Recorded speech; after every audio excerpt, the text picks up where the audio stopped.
We'd like to thank our sponsors, Ocean Stone Architectural Lighting. Fully customizable track lighting systems for your home, all controlled by an app on your phone. From individual lights to full color spectrum of lights, it's easy to use.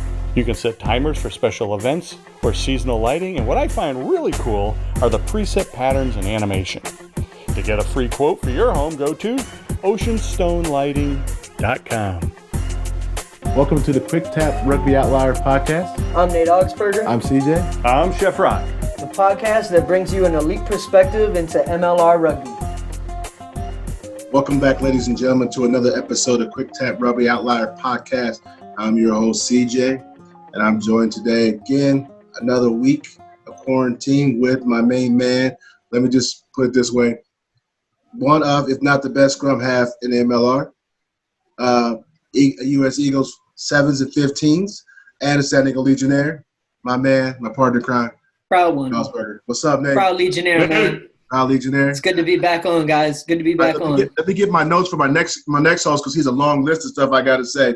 Celebrity chef, the host of a TV series launches soon on Roku channel, Amazon Prime. He actually has a show on right now on Instagram with another chef, right?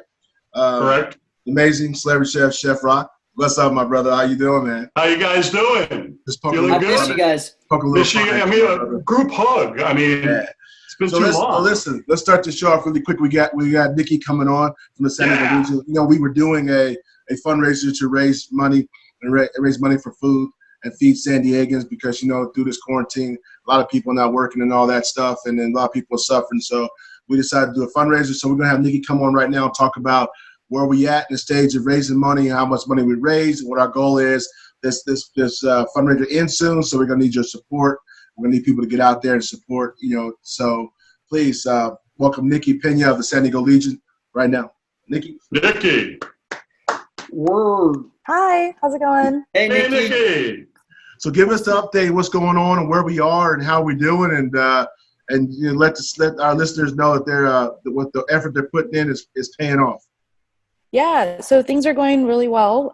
We are just shy of our $5,000 goal that we initially set before this. I think right now, last I checked, as of May 19th, we're at $4,457 raised for the San Diego Food Bank. Yeah, so that's, you know, definitely going to go a long way for our local community here in San Diego.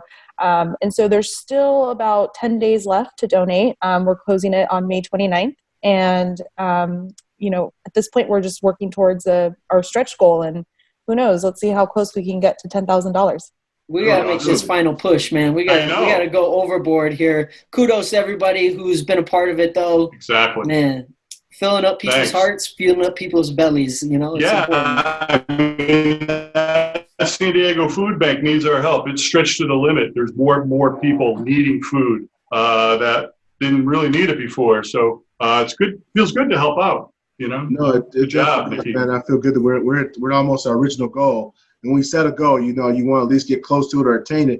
Now it looks like we can actually go over that goal and get further down the road. So Nikki, what else can we do? I mean, we're reaching out to everybody we possibly can. And is there anything else we need to do? We're doing promos, putting up pages on Instagram, and you know, Nate's been doing a couple of promos, getting a lot of views and listens and likes. And so is there anything else we can do to kind of drum up some more excitement for this cause? Yeah, definitely. I mean, I would say just, you know, send personal notes to people, you know, who might, you know, have the financial capability to donate. You know, everyone kind of has their own financial situation at this point, given what's happening in the world. But you know, I'm going to send personal emails to, you know, my network and just, you know, help spread the word that way too.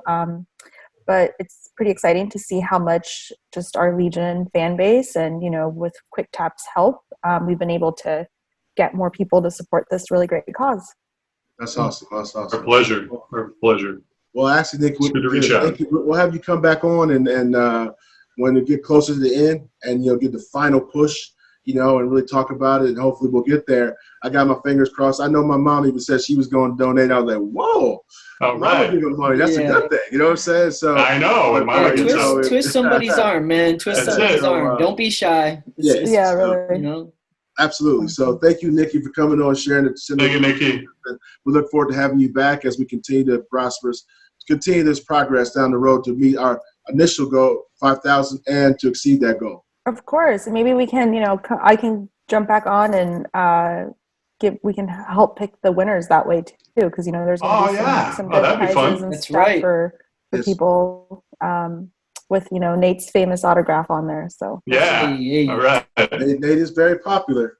Yeah. All right. Thank you, Nikki. Really appreciate it, my friend. Thank you. Thank you. All right. You guys have a good one. Appreciate you. Ladies and gentlemen, our listeners, please, like we were just saying, get out there, open up your wallet a little bit. I know that you might be struggling, but you know what?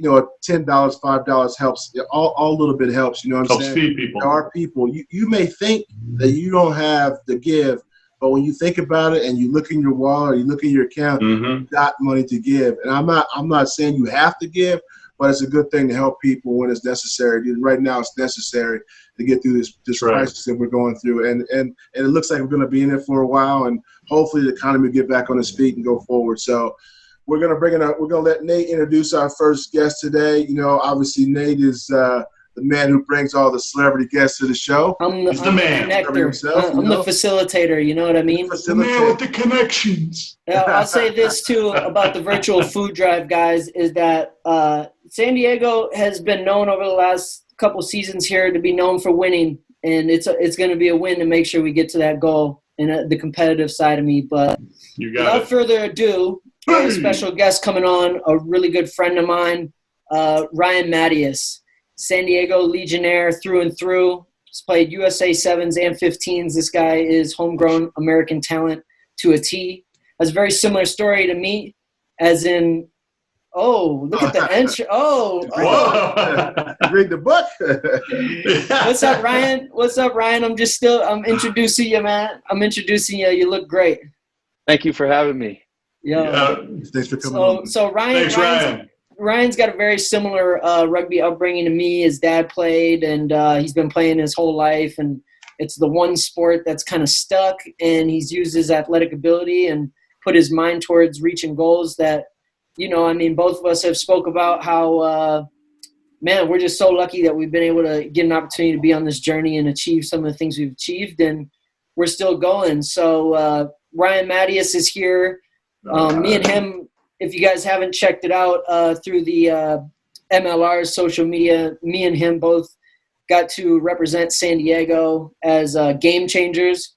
And I know Ryan is very proud of that. And to be fair, he's probably done a lot more game changing for the San Diego rugby community, let alone the type of guy he is in growing the game and growing the community. And Ryan, I actually wanted to guide you into just kind of talking about your impact on the game, but also maybe a bit of a great opportunity to talk about your time spent with Coach Dave Sitton at Arizona.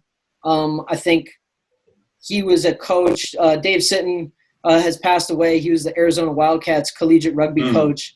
And he was a very, very well-known, prestigious, distinguished coach. And he was very well-known, and Ryan got to play underneath him at Arizona. So, nice. Ryan, take the floor away, man. Enlighten us. Let us know what's up. Oh, man. First of all, it's great to be on here. It's an honor and a privilege. When Nate got into saying, hey, I'm thinking about doing a podcast, I'm like, dude, you got to do it, man. You got everything that it takes, and I believe in you 100%. And here we are at episode number 8, and I'm just like, man, I get to be on this thing. This is so cool. So it's exciting because when you believe in people, good people, and it's amazing to see their hard work come to fruition. So with that being said, I guess Nate kind of introed me. My dad played rugby. My first memory as a kid was at a rugby field, watching my dad play. Grew up in Tucson, Arizona, went to the University of Arizona, played under Dave Sitton. Dave Sitton started the club. Must have been back in the 70s, 80s. He came over here. He was a baseball player, didn't work out, and then started getting into rugby. And Dave went on to be an announcer for Major League Baseball. He was the voice of University of Arizona basketball. He did Arizona football as well.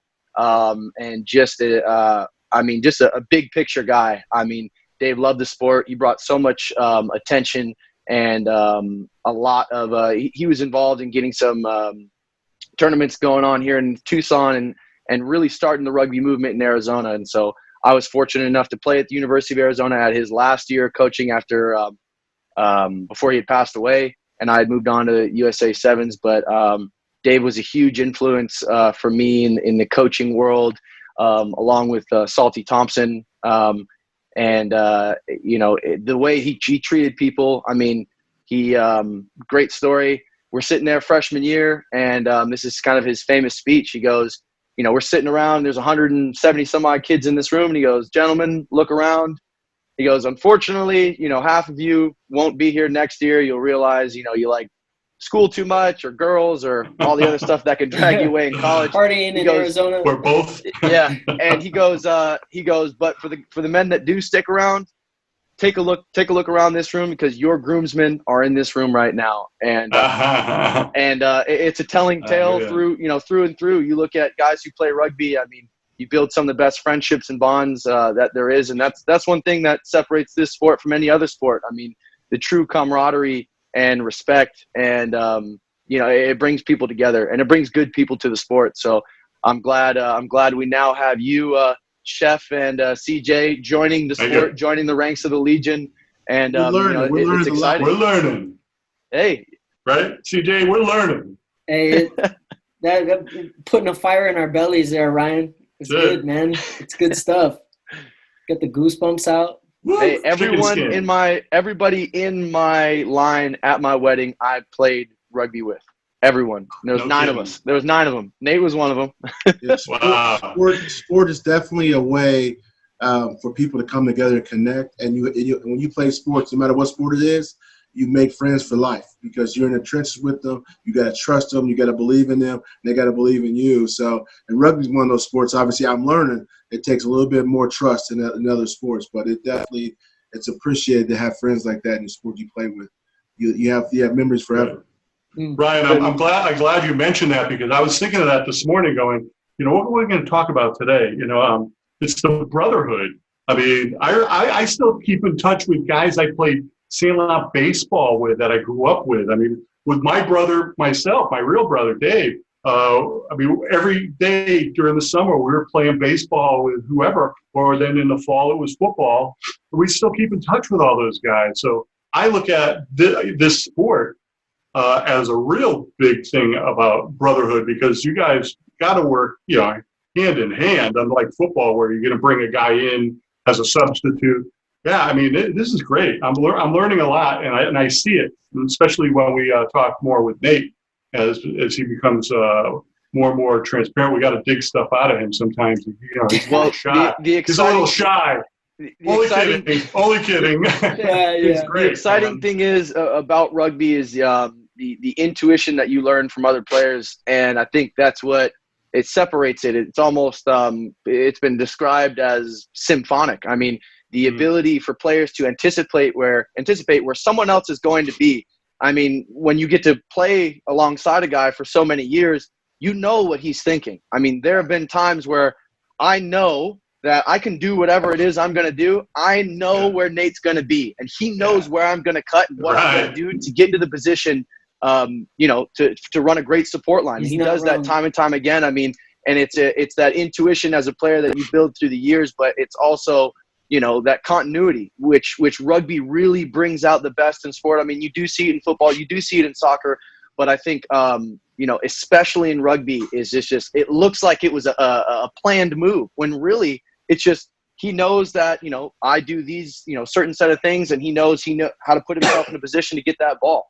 So it's so much fun to be able to play with guys like Nate, guys like Mikey Teo, who have that instinct to be at the right place at the right time.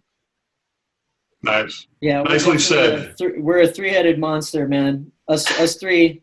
It's just been something about us being together. We've been able to do that time and time again. It's been pretty fun. And that's what makes it fun to watch, because I remember the first game CJ and I went to, we were lost. I mean, we didn't know the rules, but we're watching the game, and we were enthralled with the fact that you guys remember CJ. How'd that guy how did he know he was behind him? And he just passed the ball casually, and it's like you said, it's symphonic. It's a symphony. I mean, this guy knows what that guy's doing. It was fun. We were like, wow, this is cool. We like this game. Yeah. What's it feel like having rugby grow in America and being part of of a league that's growing to expand rugby in America? I mean, I'm almost at a loss for words in ways. I get quite emotional about it because it's just something that has always been the centerpiece of my life. I mean, I decided at 12 years old I wanted to be a professional rugby player, and I didn't care how I was going to do it. I was going to make it happen. But as a goal, I've always had this, and Nate and I have had this conversation quite a few times, and other American rugby players or USA Eagle players. But the goal has always been go overseas, because when we were a kid, that's the only professional rugby that was around. And to now be able to see kids growing up and go, I want to play for the San Diego Legion. Right. I mean, we're right here in the backyard. So to be a conduit to that is so exciting. I mean, I traveled, everywhere I could to try and go to rugby camps and get high performance knowledge. And I would go to Cal rugby camps. I went there for 5 years. One time I took a Greyhound bus to Seattle to go to a youth rugby camp because I was that hungry for knowledge. And it's so exciting. And I say that, not that, not like a woe is me, but in the fact that like, those are the lengths some people had to go to get further rugby knowledge. I mean, Nate had to, uproot and move to New York City and, work his butt off and work a job and train 3 times a day and commute and pay for it. And it's exciting to see that kids nowadays, they have it right here in front of them. There's Eagle Impact Rugby Academy. There's Nike camps. There's Rhinos Rugby Academy. There's Atavis Rugby Academy, and many more. You've been coaching for the Mustangs youth in our backyard here in San Diego. Exactly.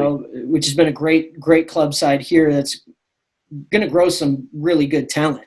And they have produced some talent. I mean, guy on our team, Aaron Mitchell, and San Diego Mustangs have a rich, history. Oside. Shout out to Oside.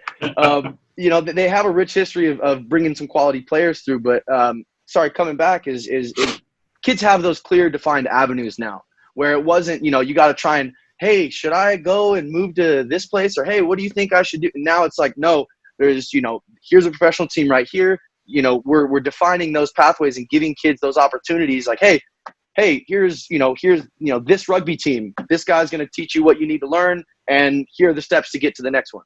So that's the most exciting part about being involved. And, what Nate said, being named as a game changer. But the passion comes from giving back to ourselves as kids, the stuff that we didn't have. We want to make sure, just like, a father would want to give back to, give his son everything he didn't have. That's, guys like Nate and myself and all these other guys, we want to give back to these kids to something that we didn't have. We want to give them the opportunities that we didn't get. And we want to give them the best experience and put rugby in the best light. Yeah, you're lucky. There's a time right now where that kind of disappeared. And now to bring back that passion for the sport. I read a few things about you, Ryan, that seems to be your real passion, is teaching these young kids the skills from the beginning rather than, when they get into later in high school and in college. To learn it right from the beginning. We didn't have rugby. I mean, it was football and baseball, and that was about it, really. And to have that knowledge at an early age, yeah, you can inspire some kids to go all the way through college and into the leagues again, like you guys did. And it totally reminds me of our episode with Ma and how he described the build of New Zealand rugby out there, and it's like, dang, if we can kickstart something here, there's no doubt that everybody knows that the USA can be a tier 1 nation that could do amazing things in rugby, and the MLR. I mean, let alone that professional league could totally take off, after its infancy. So, being the bricklayers or the pioneers, it's not. You guys are lucky. Yeah. I look at it as a blessing, but maybe in 20 years we'll just be the old dudes that kind of were rocking up and playing for chump change or whatever. But hey, no, we find it pretty as a great opportunity, and man, that's just that's the nature and the spirit of people who play rugby for the most part, as I'd say is. That's great. Yeah. I think the best thing Nate and I had talked about when this league was kind of coming to fruition. Things were going well for us on the USA side. We were coming off of ARC championship. We had qualified. We were both a part of the team that qualified the US for the Rugby World Cup 2017. I think that game at Torero Stadium. I think that game we put the biggest margin for US between Canada. I mean, the points differential. Regardless, Nate and I we're coming off very successful USA campaign, and the conversation then was, hey, we could kind of leverage this to go overseas, or we could be the founders and help build this league and not let other people do it for us. As American rugby players, we can. Hey, you know what? The pay is what it is, but as anything with a startup, if you believe in something, that's worth its weight. Yeah. Yeah, you're right. You're right. It's interesting. I see your passion. I saw. I wasn't sure if it was you, but I think it was you. You posted a picture of some rugby balls next to like soccer balls and footballs at Dick's Sporting Goods. Yeah. Yeah. So that's the difference. Access to the game. You give kids access, they'll actually play. If you don't give them access to stuff, they won't. First of all, if the kid don't know what a rugby ball is, he'll see that ball there and I'll ask somebody what it is. Believe it or not, kids will go home and Google. 9 years what it is, right? All the time. You know what I'm saying? So they'll Google, and next thing you know, they'll get that ball. You're gonna play a pickup game, or they'll Google you and they'll see a play on YouTube. Then they'll play a pickup game because they want to run over one of their friends. So it's access that gives them an opportunity. So I think that picture was a great expression of what has come about just by the MLR and rugby in America. So again, I appreciate you doing the things you're doing and being a pioneer, so to speak. Again, CJ, I'm not. Oh, sorry. 20 years from now, you will be the old guys looking back, like Chef Rock just said. Sandlot. I don't remember Sandlot. I mean, I was too young for that. So you were what? Too young for what? Sandlot? Yeah, you'll be looking back a little bit different, and you'll be looking as pioneers, and be respected. So, CJ, I'm not gonna lie to you. That I almost cried. Legitimately, I'm gonna be real right now. Be a bit vulnerable, but I almost cried the other day when I was in Dick's Sporting Goods because it really did, and that's why I'm not big on Twitter. I don't have a big social media imprint, so to speak. I don't get on it a whole lot, but I had a moment when I'm sitting in Dick's Sporting Goods and there's a thing of rugby balls, and I'm like, this didn't happen this was not here when I was a kid, and I got emotional. And I'm like, man, I mean, like my tweet said, a lot of people disagree on how rugby is being grown in the U.S. A lot of people have a lot of opinions on we should do it this way, we should do it that way. There's a lot of input. A lot of input, and there's a lot of knowledge, a lot of knowledgeable people in the game, and I'm not discrediting any of them. But my point was to go, hey guys, we're all fighting for rugby. Let's not fight for each other. Let's fight together. Like let's take a step back. Let's look at where we are. There's rugby balls in Dick's Sporting Goods right now. When I was a kid, that did not exist. I can go when I coach a clinic here in Tucson, Arizona. I can tell a kid, go to Dick's Sporting Goods. You can get a ball there. Not like, hey, go online or try and figure it out. Like, no, It's right here. You can go pick it up right now. Which, as we all know, the access to things, make them, you can get it going. Yeah, and I think we're lucky enough too, Ryan, and you've kind of said it there.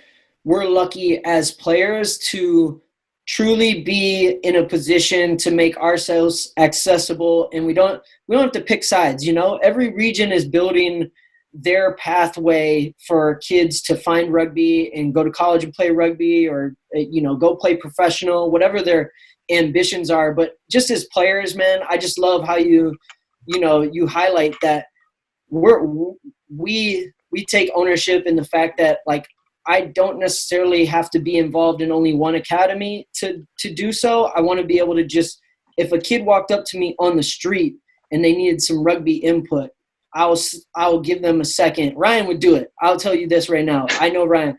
Ryan would do it. You know what I mean? He could walk out the grocery store and see a kid with a rugby ball and be like, "Hey, man, let me Walk see your right up to him. pass. Let me see your pass." And, just start throwing with him. But yeah, Ryan, man, just highlighting a lot of really, really good points about how how the game's just growing and how it's, man, it impacts us. And pretty much everybody we've had on the show has had a pretty good story with finding rugby and choosing to pursue rugby. And that's just right in line with it, Well, we want you guys to keep it up because, we're the old guys sitting in the stands going, man, if I was young, I would love to play that game. Again, right? speak for yourself. I'm not an old guy like you, buddy. Okay, a younger. Dog. Well, you know what? Then I think that's a challenge. So when, we get down on the field. Ryan Street Challenge. Me and you. The guy, one-on-one. No, it's one of those things, right? I don't bother myself with that petty stuff with you, buddy. Hey, CJ, I bet back in your day you could have stopped someone on the try line for sure. Oh, I bet. I will say I was pretty decent back in the day, but now I'm a mature man, and I don't do those physical things Can't anymore. roll around in the grass with you, Chef. He's not going to do it. I'll need help getting back up. That's the problem. So listen, I wish I could go out there and play still. So Ryan, here's the thing. We always, for us, we get people on the show that talk about rugby, and you're the one. I'm being honest with you. You seem to be the most passionate about rugby in America, and about being homegrown and stuff.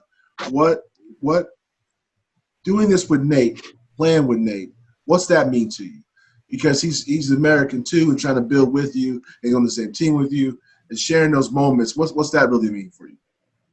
Oh man, I mean, there's no, I won't shy away from showing my love to the brother here. I mean, it's special when you get an opportunity to play alongside someone and who works, so hard, is a dedicated, passionate man on and off the field. I mean, to his sport, to his marriage, to his religion. It's great because you don't come across a lot of people like that, and to be able to play alongside someone with those passions, and he's going to give 110% every single time, whatever it is. If he's going to run a sprint, he's giving 110. If it's a defensive session, Nate's coming. Like there's no ifs, ands, buts about it. Like this dude's going to come with shoulders firing in all cylinders. I mean, you better be ready because he's coming to chop.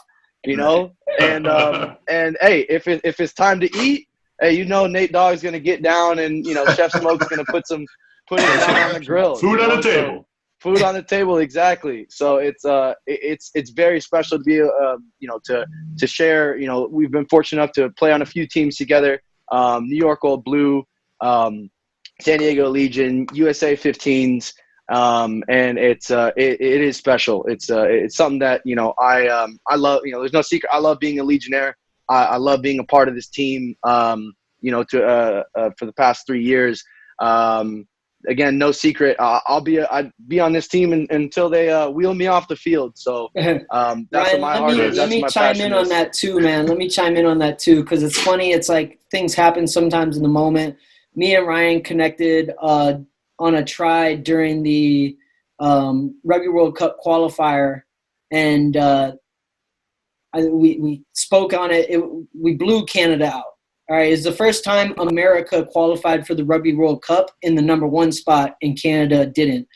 So, but me and Ryan connected on a try during that game, and I'd say that's still one of my favorite rugby moments. And it's come full circle because it happened in Torero Stadium, which is the home of the San Diego Legion, right.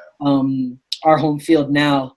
And, just scoring that try where, Ryan's on his back and he's just pointing up to the sky. Yeah, and he nice. gets up and everybody, we're all happy. And then I just look back and I see the dude and we're just smiling. Like, that's what you play for, you just love that stuff. Yeah. That stuff's good. And, so – It's Pippen and Jordan, man. I'm just trying to feed Nate. Pippen and Jordan. That's it. Yeah, trying to make them look good.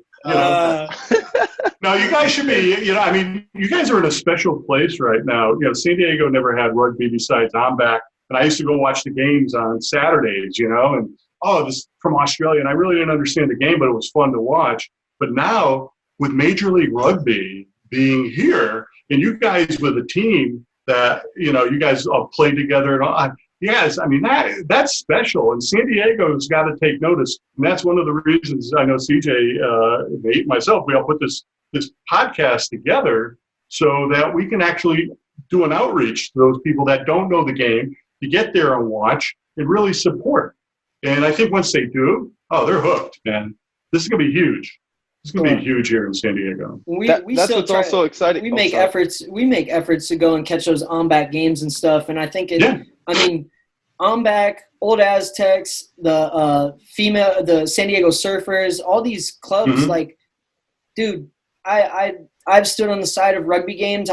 I'll tell a story. This actually wasn't in San Diego, but I was in Philadelphia, and I went out there for to speak at something. And I went to this game, and the people didn't know who I was at all. And a dude goes up to me and he goes, hey, like, didn't recognize me. Hey, man, what shoe size are you? Do you want to play? And he was offering me his cleats to play the B-side game. He didn't. Maybe he did, and he was just trying to, get the boy out there to spark up. I don't know. You're a ringer. But like, all those clubs at the club level that you're talking about, Chef, is only going to benefit from the MLR so much more as well too, because it does make the sport accessible. I mean, subtract even a couple years off you, Chef Rocker, CJ, and if you guys really wanted to get out there and go scrum it down and run around. Dude, you could. We'd be able to do it. You just go. You just figure it out. You go to practice, and then you're on the team. Like, they can also play. Great. They can also play touch rugby. I mean, touch rugby is for all ages. My dad is at the beach, at the field. Yep, and my dad's 63. He still plays touch rugby, and truth be told, he still does contact rugby. But he's OG rugby. But that's the really cool thing. I mean, I know guys still go out and play flag football and play turkey bowl and stuff. But that's the really exciting thing is. Rugby really does go from all ages, all genders, all ethnic, all religion. It really does transcend everything. And whether you're new as a fan or new as a player, you're still going to get the same respect. You're still going to get the same community, the same camaraderie. Whether, you guys come into a Legion game, I mean, people are going to treat you with respect, and, it's not going to be, who you rooting for? I'm not going to talk to this guy. People may, I know the East Coast people like to give a little bit of jib here and there, but it's all fun though. It's all good. Jeff Rock knows about that. Forget about it. Oh yeah, one of the Bash brothers over there. That's it.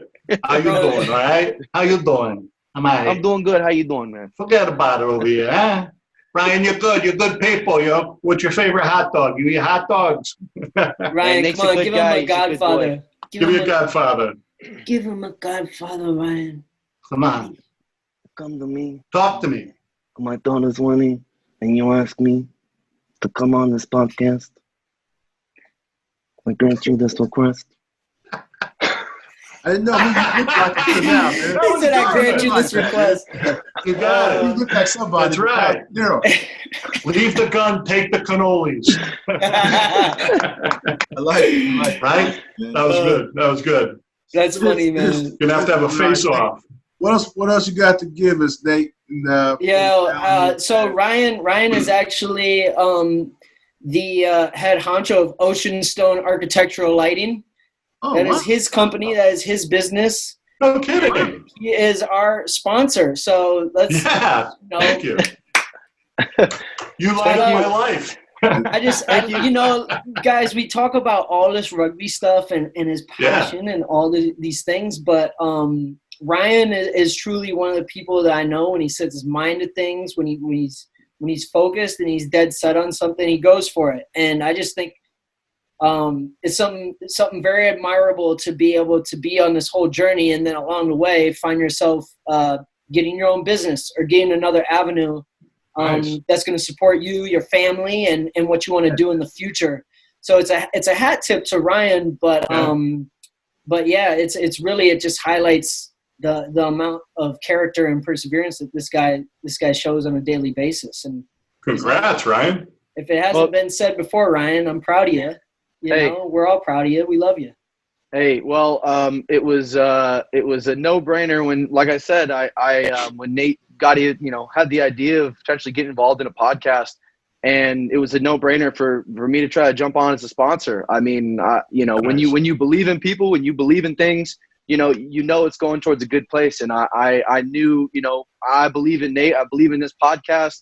I believe in you guys, Chef Rock, CJ. Thank you. I love what you guys are doing here. And like I said, it is a privilege and an honor for me to be on this and to be a sponsor. Obviously, as a new business, it takes a little bit to get going off the ground. Like I said, when you believe in people, when you believe in good people, and your money's not going into a bad place. So it is an honor and a privilege to be involved here. And Nate, thank you for giving me a blessing. I really appreciate it. You got a great product. I mean, I'm excited for you. Yeah. I'm excited for you, man. You got a great product. And I'll quote Ryan when he wanted to be a sponsor. He goes, "Bet the crib on the kid, or bet the crib on the boy." Bet the crib on the boy.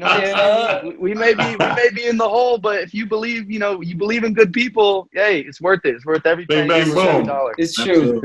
Nice. It's true. Ryan, Well, thank you. We appreciate it. Thank you for coming on the show. I want to thank you for being a sponsor. I want to thank you. And listen, you gave me some inspiration today, man. It's just, I felt your passion just talking to you. I felt your passion about rugby, and so we really appreciate it. And I know Nate talked highly of you before you came on the podcast, but getting to see you, getting to listen to you, we now know what he likes about you and we admires about you. So, keep up hard work, keep doing what you do, and we really appreciate it. And this is we always say quick tap out, and so I like that De Niro pressure, so I'm going to say I ain't gonna do it. Oh, come on. I thought we had him. I was going to try to prove myself, so Go ahead. I was gonna say, Who are you going to do? Who are you going to do? Because he didn't do De Niro. He did Marlon Brando. I know, but it looks like De Niro to me. You know what I'm saying? No, De Niro's like this. Talking to me. Gotta have the ball. How you doing? Again, you see why I didn't do it? That's all. Hey, quick tap out, baby boys. Yeah, it's been fun, guys. Thanks. Thank you. Always fun.